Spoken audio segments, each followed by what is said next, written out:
some audience participation going on later. But for now, I'd like to turn it over to quite an esteemed panel that we have here. I think we are honored to have such experienced and knowledgeable guests with us, and they're here to entertain, but also enlighten us.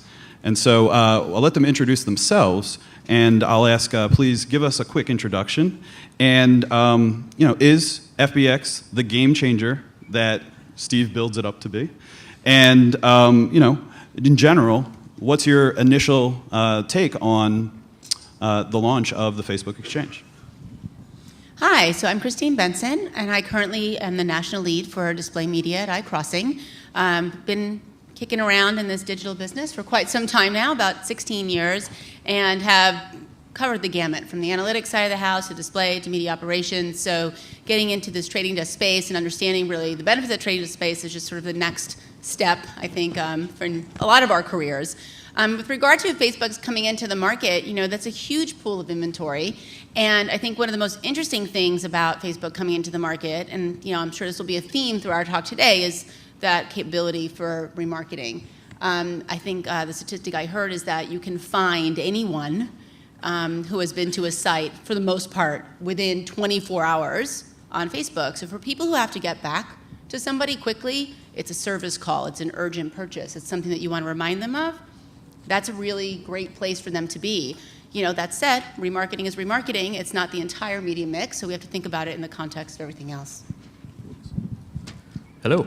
I'm Chris Eberle. I work in global accounts for AppNexus. I've been with the company since August. Prior to that, for a similar period of time, I've been around the industry a little bit, working in earlier days as a marketer and then in some operations roles in sales, and now over to AppNexus, working with our larger global clients like Facebook. And FBX, because it's what pays my paycheck, among other things, I do think has been a game changer. But we used to joke not that long ago, especially in my AOL days, that an advertiser would come in trying to target a campaign to males 25 to 30 living in Cincinnati for a campaign running 2 days, and you'd be like, yeah, fantastic, you're going to find 6 of those people, best of luck.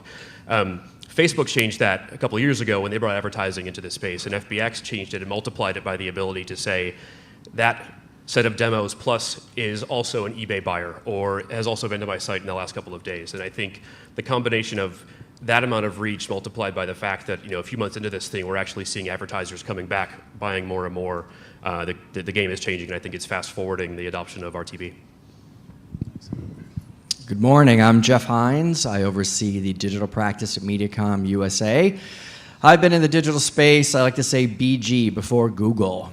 And so I'm not sure how many of you qualify for that. And there's always been new technologies, the new shiny object coming around that everyone's jumping on the bandwagon for. And is FBX going to be that new shiny object? I think that we've seen quite impressive results from this new shiny object within the agency and within the space. The one challenge I have for the group here is, in addition to talking about just the overall effectiveness of it and the technology and the advent of all this new premium inventory, is how are consumers going to react to this? And is this something that is also going to be a game changer within the space? Hi, my name is George Thomas. I'm the head of product at Pointroll. Quick introduction of Pointroll. Pointroll is a leading provider of display services and technology, display that covers rich media, mobile, video, et cetera, et cetera. Is Facebook a game changer? Absolutely. I think the Facebook Exchange is to Facebook what Google AdWords was to Google. It is clearly opening up a whole bunch of inventory in ways that has never been opened up before. And Facebook is one of the players that has the best insights of demographic data. And so, in addition to retargeting for marketers who want to go after certain profiles of demographics, this is the best way to do it. So I think it is a game changer. Well, thank you all. Thank you all. And that's a little bit about our panel. To help us, we'd like to learn a little bit more about you. So we're gonna ask a question here, and it'll be very simple. Hopefully everybody can get the right answer. If you classify yourself as being from a publisher, could you raise your hand? Let us know, how many publishers do we have out there? Okay, very helpful, lots of us, very good.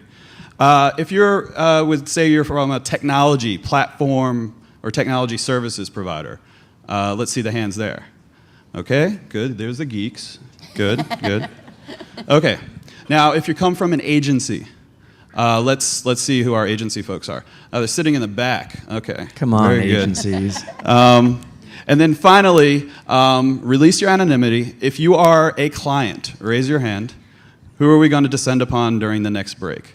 Okay, good. Yeah, so that's a quick up and down, so very good. I will protect your identity. Excellent. So I think the first thing that I'm interested in understanding is just at a high level or to whatever level of detail that you can share, what clients, what brands, what types of advertisers or categories are seeing success with FBX since its launch last year. And I'll start with Christine. So we've really seen, the obvious ones: retail, travel, anything that requires an immediate answer. Service, as I mentioned earlier, we're seeing a lot of success there. We actually feel that we have even more growth in those areas where we can expand against those particular markets, and that's where we really have been focused. And have you been able to increase the ROI? Is it a positive ROI driver? Is it still in test and learn phase? What have you seen? We're absolutely seeing positive ROI. It's sort of mandatory for us to keep anything on a buy. A lot of our clients are performance driven, and therefore it is our success metric. I think we believe that we'll be able to continue to maintain that for some time now. Provided we keep our marketing mix equal across the places that it needs to be, and not just sort of take that, let's dump everything into this channel approach. I feel like we've got the opportunity to do this as long as the market doesn't get super competitive and start driving up cost, in which case that ROI may not prove out. Well, if we keep talking about it on panels like this, it probably there will be more buyers coming to the marketplace, no doubt. Jeff, the bright, shiny object, has it turned into something real and sustainable? Yes, it has. A lot of our clients are direct response based. And so I think this has been the perfect vehicle for them to see 8, 10, 12 times improvements in the overall cost pers within the Facebook environment. And in addition, we're able to scale it up, just given the virtual size of the Facebook audience, as well as move things into the upper funnel, which makes it a heck of a lot more interesting when we're looking at long-term planning for our clients. So we got some numbers there. I don't know if you guys caught that. So we'll don't quote me on those. Yeah, no. We have no client names, so we know. Now, so obviously clients are seeing success, and that's part of the reason that we're here today. But FBX's launch has had impact on the marketplace as well, and we've got a couple of marketplace veterans up here. And I'll start with Chris. What is the impact of FBX on other large players in the space, like I don't know, let's say a Google? Sure.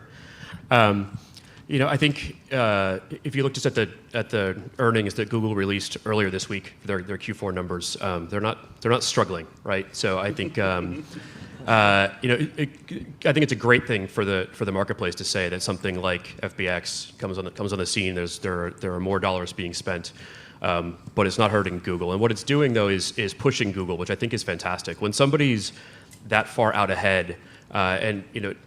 Take it from me. I worked at the old AOL for a number of years, and when you're too far out ahead, it's not good for you. It's not good for consumers. It's not good for innovation because nobody's pushing you to do anything better. What FBX is doing for Google and everybody else is forcing them to evolve. Google's a great company that's released great products in advertising and elsewhere, and now they need to do more. I actually heard a rumor that they're going to release the Google Plus exchange, where you can exclusively target Google employees with retargeting campaigns in this environment that only they use. So that should be pretty awesome. I think I just saw a bunch of HR departments flee to get on that exchange right now. George, how do you see this, the FBX impacting the space, be it other big exchanges or even platform providers? Yeah, I think just to broaden it from Google, I think it's going to impact any sellers of inventory, right? Any sellers of inventory that the premise was on buying audience is going to get shaken up, because now you can go to this Facebook exchange where you can get very succinct information on those demographics that other publishers may not have. And as we saw in the last presentation, you have this problem of 70%, if that is true, 70% of the inventory which is unknown, whether it's above the fold or below the fold. And I think Facebook has a serious opportunity to unlock some of those challenges and really challenge the other sellers of inventory, Google included. So we see its effect on clients. We see its effect on the marketplace. Is it really a game changer? If we ask our agency panelists, has your digital planning cycle or your comms planning cycle been impacted by this new broad reach platform with all of these capabilities? Do you see an evolution afoot? Christine? I would say that we're still a little bit in the test and learn phase with FBX. Because we're so ROI driven, we can't go full tilt into anything out of the gate. But I will say the successes we're seeing there really look like it will result in some shifting, dollars. I think the other, thing to point out, and to talking about the, evolution of things that Google can do. I mean, they're not really in this remarketing gig, right? And that's something that they've had the opportunity to do, and that other people have sort of come to the market with and competed with them on, and they've just chosen not to get there. So I agree that it will start to push, and then we'll have some additional angles to look at. Relative to what we can do in a mass scale, because that's one of the challenges we always have with any remarketing campaign is really being able to get the scale. Understood. Jeff, these platform-driven buying opportunities now, are your planning cycles changing or evolving at Mediacom? Yes and no. I think as we get clients more and more involved in platforms in the real-time space, they're understanding that their marketing plans have the opportunity to be a lot more flexible and allow them to make decisions in much more of a real-time basis. Some clients are on board with that. More of our e-commerce clients are. Some of the brand clients are a little more hesitant because they prefer to plan on a quarterly basis, an annual basis. I think that what it's done is it's changed the way we operate as an agency. Is it the purview of the display guys to manage this, given that it's dynamic CPM? Is it the space for the search guys? And how are we using search data to build on top of the targeting? So there's a little bit of a tug of war going on right now within the agency on who owns this and where this platform should sit. Traditionally, platforms have been very well focused against the technology and the search guys, just given all the levers that are being pulled within the platforms. But because it's within Facebook, because it's part of social, because it's can be considered part of your display buy, it's really a mixed bag right now, and we're wrestling with that as an agency. But I think clients overall are embracing this evolution and embracing the innovation that this brings to the table as far as how we speak to our consumers and what types of messages we can promote to them, and the learnings specifically in real time that we can gather are very, very powerful. I would guess that the planning cycles will continue to get more aggressive over time, given the real-time feedback that you're getting. And what was once annually and quarterly might now be quarterly and monthly. And I think it's also interesting to hear about the tug of war, as you said, within the agencies, because for me that's a sign that there's some real value being generated here, because there are multiple groups that see FBX and these types of platforms and exchanges as driving value incremental to what they're currently working on, and complementary perhaps. So I think that actually says a lot. Now, let's get over to the consumer. I thought that was a great point made earlier by Jeff. And how does this impact the consumer? We've got a ton of consumers here in the audience. Everybody here most likely consumes Facebook. And then, of course, we want to give a shout out to the millions watching online, be it in your office or in your pajamas. That's fine. But how does Facebook Exchange impact the millions of fans that we have out there? And is this a good thing for them? Will they notice positive, changes in their Facebook experience as a result? Chris? Yeah, but I think to an extent it's not different than the.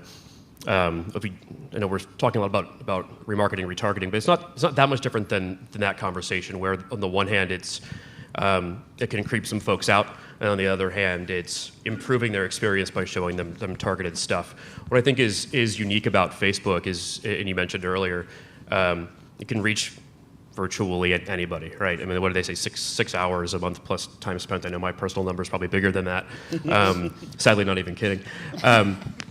But it's the ability to bring you relevant things. And what I think is interesting is there's the combination of those things there on the right rail they're not interfering with my social experience, not interfering with the messaging with my friends, but they're there. I was recently shopping for a couch and saw really relevant stuff showing up there to send me back places to continue to buy my couch. So for this consumer, it's been good. And Jeff, since you raised this point, I mean, do you have a thought on this? Would you agree with Chris on those statements? I mean, I agree with Chris in the sense that if we're focusing our messaging against someone who shows intent, that's great, but we need to make sure that the intent is based on the data feeds and the sources that allow us to make those decisions. Anecdotally, my wife this morning asked me what I was doing today, why am I so dressed up, and I said I'm speaking on this panel, and she said, what's it about? And I said, oh, it's about Facebook Exchange. She said, oh, I hate those ads. And she said to me, I was on a health site looking up something health specific, and now I'm just getting targeted with weight loss ads. What's up with that? And so I think that we didn't connect the dots on the intent and the data and the signals, and so I think that was a huge miss on our part as an industry, as well as how we think about what the consumer is actually looking for and doing, especially within the social space, which a lot of people feel that Facebook is their space, it's their time, and we have to be very careful on what we're doing from an interruption perspective and how we're pushing the needle.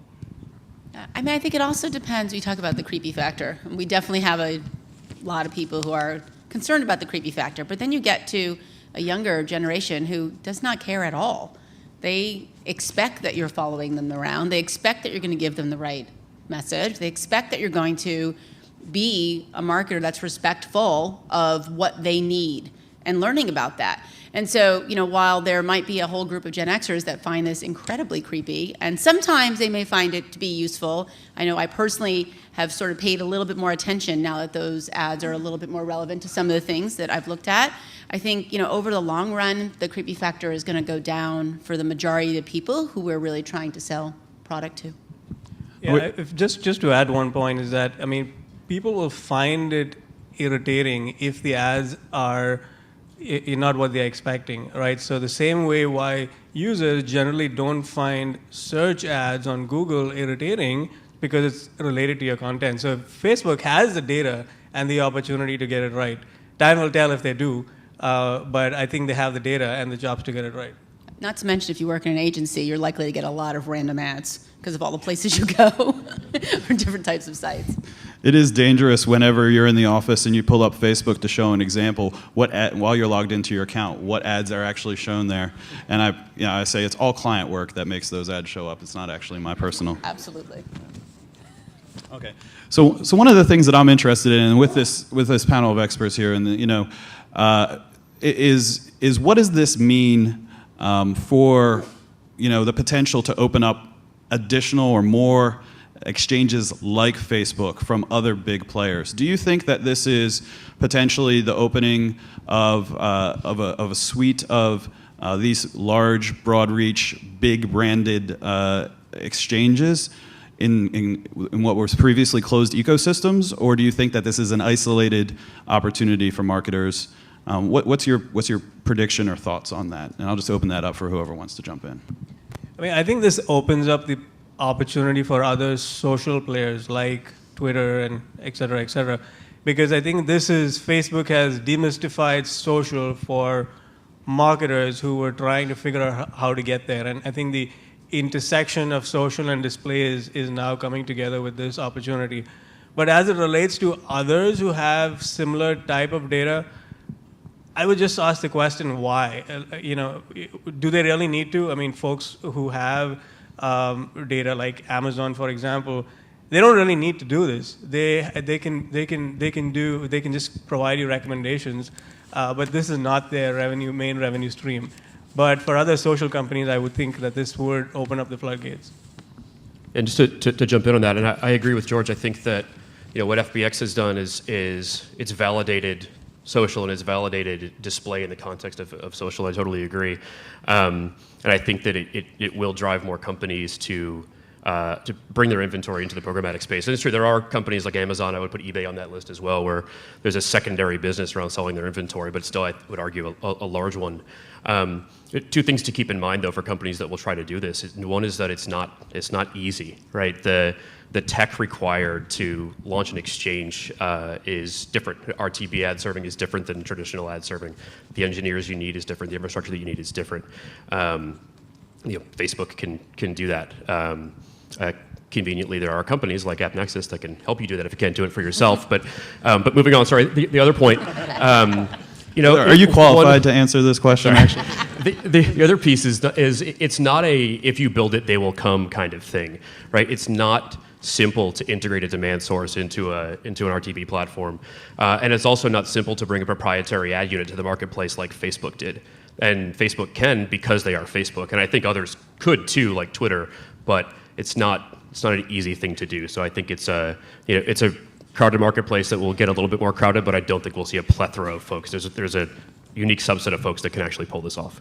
I've actually been through this exercise with several clients, right? Oh, I want to sell inventory on my site. We have such a great site. Okay, so we start going down that path of, well, how many people actually come? Is it more than 2 million? Because that's kind of the place where you start to maybe make some money. Okay, oh wait, it is more than 2 million, great. All right, are you ready to start having conversation about what type of ad serving technology you're going to implement throughout your entire site? Oh, do you have a sales force? Oh, so and you start to go down this path, and how much money can you actually make in this space if you don't have scale? And the answer is maybe not more than you have to spend to get into the space, often. And so, I agree with these guys in that unless it's somebody who has that scale and who really has the, the willingness to invest in the space and the ability to make some of that money back, as well as a need for the revenue. I mean, when we had a quick chat about this before, and I said, Apple's probably not going to sell their data. Their profit's looking pretty good. They don't need to get in this space. They don't need to risk that, that loyal customer base by doing something that might annoy them. And so I think we will see more entrants, but it will have to be by people who have some scale and have, the ability to really hone in on that data. I have no inside knowledge on this, but I like the idea of the Twitter exchange, and maybe next year at this time we can be sitting up here talking about that. I think that would be, that would be another step forward. So let's put the pressure on them for that. Okay, so obviously in 2012, without a doubt, I think most media pundits would agree that FBX was the big news story at Facebook. I don't think there was nothing else going on at Facebook really last year. So that's probably why this is such a big deal, is they put their entire PR campaign behind this FBX launch. So where is FBX itself? We've spoken about the impact on clients and industry and things like that, but where does FBX itself go? Is it simply a retargeting platform right now, and where is it in 2 or 3 years? What is the future for FBX? I'll jump in. Yeah. It is too bad that their IPO didn't get much press this year. Just personally, where I would like to see FBX go, I'd like to see it evolve the same way, really, that we've seen this industry evolve, and that's the convergence of multiple screens, and it is the expansion beyond the units that we have today. So I'd love to see it get to a place where you could programmatically access the other great powerful ad units that Facebook has in their newsfeed in mobile, all these spaces, and I think that would be a boon for the industry and for consumers, and bring the value of display and RTB into the rest of that ecosystem. I think, Chris, you're right in the sense that mobile is a space that's going to really kill it.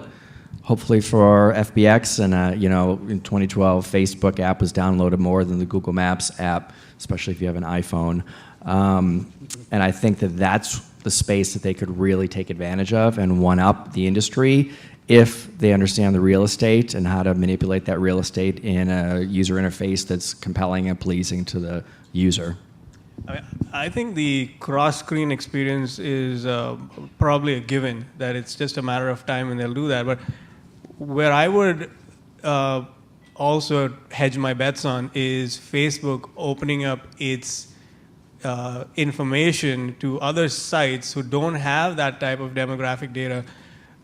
One of the key differences between Facebook Exchange and other the other programmatic buyers rely a lot on cookies, which we know are not as reliable to know what a person's historic choices or demographic information is. But Facebook, when you're logged in, you have all this information available, and many individuals keep that logged in. So I would hedge my bets that they would figure out ways to allow other publishers to tap into that information a little. I really think they need to. I think they need to get into the mobile space for sure, because so much of what happens in that environment can be mobile. But I also think that as Facebook as a company would be wise to try and help us solve the value of mobile ad units. I think from a tablet perspective, we could all agree, yes, a tablet's like a mini computer and the ads work there, and that's a different kind of mobile. When we get down to handset, where a lot of this takes place, what's really the value there? Is it accidental butt clicks, or is it really something that somebody's trying to buy? I don't think clients are convinced yet that it's one or the other. And I think there's a lot of sort of like almost basic consulting to be done on it. If you're going to run something against a mobile impression, what is the tolerance for people in that space? What are they willing to look at? And I think that's true of all media. There's a tolerance for a billboard of what you're willing to hear there. There's a tolerance for a TV commercial. There's a tolerance for a banner ad. Like, how much can you tell somebody in that unit? And I think that they could add a lot of value to the marketplace by really putting some oomph behind that and using their resources to solve that. Excellent. So 3 out of 4 panelists agree that 2013 is the year of mobile. And we've given Facebook a lot, their product management team, a lot to think about in terms of where to go in the next year. So mobile it is. And maybe the Facebook exchange will expand to other non-Facebook inventory, which I think would be an interesting development, as George suggested as well. So I think we are now at the point where we'll open up for Q&A to the audience. So I'm trying to see if we have a mobile mic here. But if we've got any questions, and again, if you fit into the client category, your time is unlimited. But yeah, let's start over here on the right. Hi. A common criticism that I hear from clients and peers in the industry of Facebook Exchange is the potential contrast between Facebook X's ability to drive metrics and its actual effectiveness in causing that metric to occur in terms of driving view-based conversions.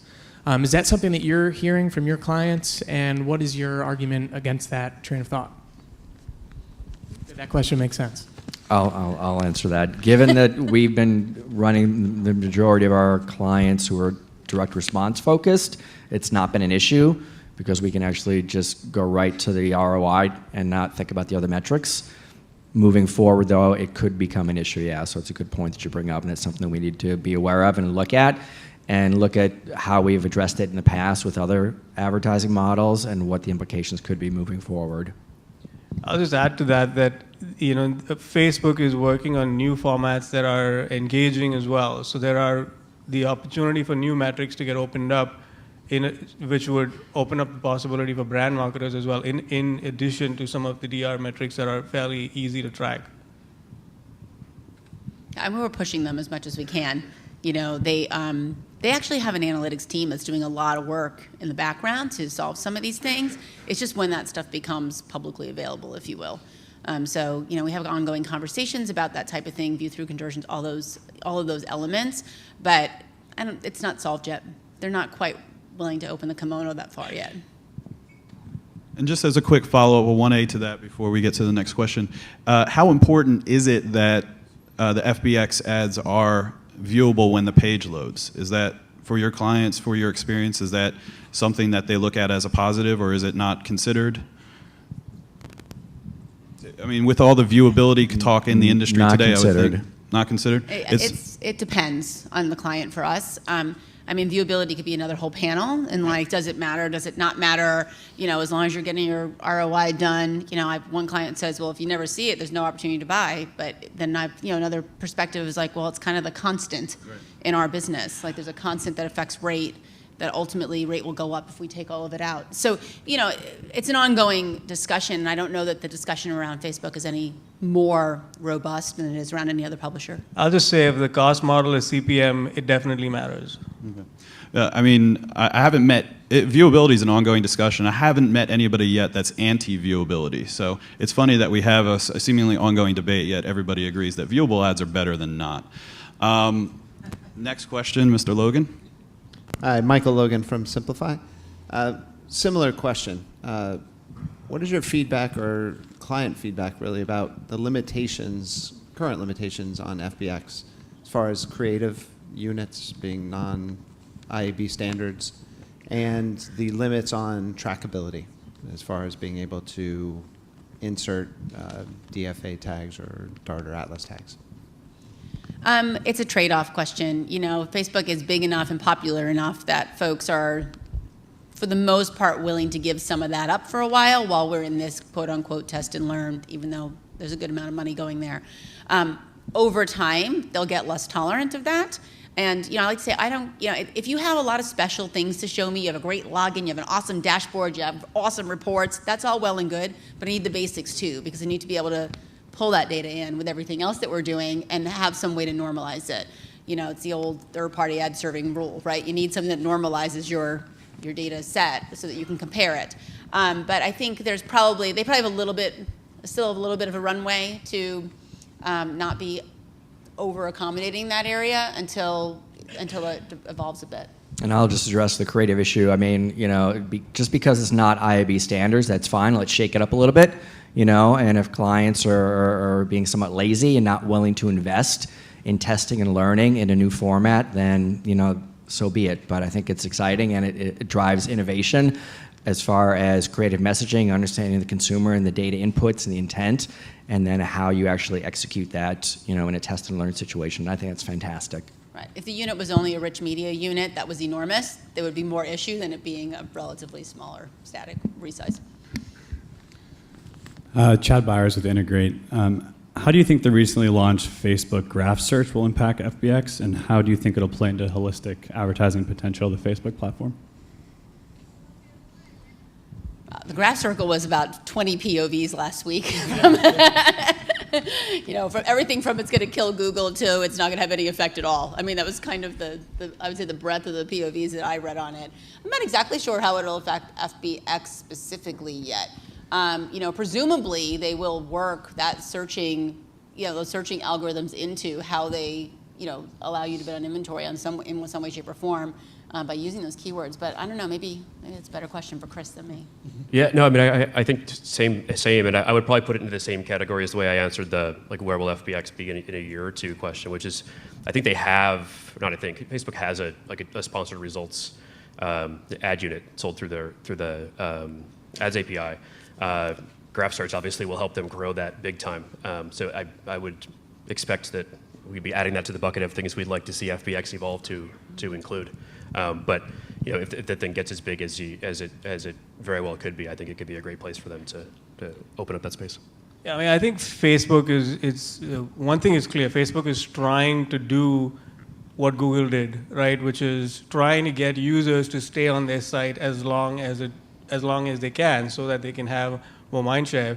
If you know, and I think users will try the search out, and if it is at the end of the day, it needs to be good, right? I mean, if Google search is far better, then users will abandon it. So coming late to the game, they have the burden of proving that they are as good or better, and if they don't, users might say they don't care. James with integrate.com as well.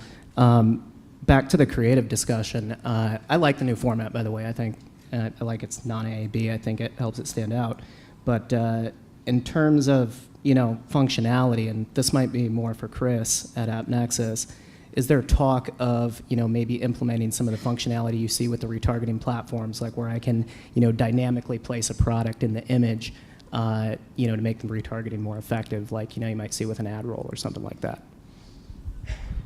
Yeah, probably similar to the way that I think Christine answered an earlier question. There's a subset of things that are more often the recurring themes of the conversations that a lot of us have with Facebook about evolving FBX. So this is a little bit of a intentionally generic, and I apologize for that answer. But yeah, I mean, that stuff's right in the wheelhouse of the things that we're pushing them to. I think we as an industry are pushing pushing them to do. Let us get more sophisticated in things like tracking and things like creative and being more dynamic in that space. So I would like to see it coming. I wish I could give you a better answer.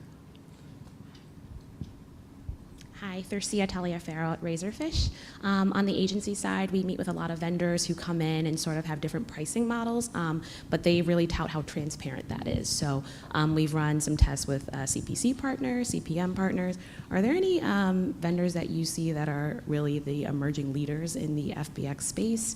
And then are there any pricing models that you think are better in terms of CPM, CPC, et cetera?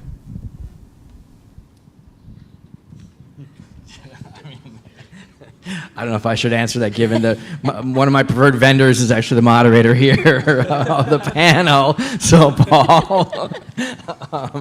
Go for it, Jeff. Go for it. We've tested a lot of different vendors, and they all have their pluses and minuses based on the different models. I think you're right in actually going out and looking to see what they have to offer. And the real way to look at it is how far can you push them? Because they come to you with a certain pricing model, you got to push back and compare their pricing model to other pricing models with different vendors and drive what's happening in the marketplace and move the marketplace from an agency perspective, not from a vendor and a technology perspective, because they're looking for dollars. And if you've got the dollars, they will actually try and execute what you're looking for. And that's some of the success we've seen in pitting one vendor against another, because they all have benefits and virtues. You just have to find which one is right for that campaign and then try and get the other vendors to adapt that behavior or that pricing model. Yeah, I would say at the end of the day, especially when you have DR clients, it's got to return. If it doesn't return, they're going to get canceled, whether a CPC, a CPM, or a CPA. It doesn't really make a difference. Like, they have to hit it. And so, I don't argue too much over pricing models if I know that I can get there. I think for me, looking at different vendors and different partners and who I buy with, it really comes down to, how much expertise I think they have in the space. I've always said, I think about trading desks, and, at some point technology becomes a commodity. Sorry. But it gets down to, the people turning those knobs, and how knowledgeable are they at turning those knobs? How valuable are they at turning those knobs? How much attention are they paying to your particular campaigns when they're turning those knobs? I equate it to when you first get Excel. You get Excel and you can maybe put your checking balance in there or do a quick spreadsheet, and then 10 years later you can make that thing dance a jig, right? It depends on how you know how to utilize that technology to the best of your ability. And for me, that's where I start to make decisions about partners. Yeah, the space is evolving so soon that in the next 6 months, I'm certain you'll see a whole bunch of new vendors that are playing in the space that weren't playing before, right? So I think, as to answer the question of which vendors I think it's a little soon. I think in the next 6 months you may see a whole lot of new players in the space that you haven't seen before. And as for the pricing model, again, I would think that Facebook would support all the pricing model options that you would want to, because they have different goals for different objectives, and they kind of have to do it at this point. The only thing I'd add, I'd say that having a bidder is a commodity. The overlay of optimization and the special sauce that any vendor brings to the table is the differentiator. But at the end of the day, I completely agree. It's about ROI. So our optimization is fantastic, but if we're not delivering you the ROI that you're looking for, then you should go elsewhere. Mm-hmm. Okay, so, well, thank you for those questions. Very, very good. And I think what we've learned, what I've learned today is that we've got really a new platform, potentially game-changing. First year of FBX has shown positive results for clients. Definitely a shakeup in the platform and creative business, and a lot of excitement about the years to come. Ideas about mobile and others.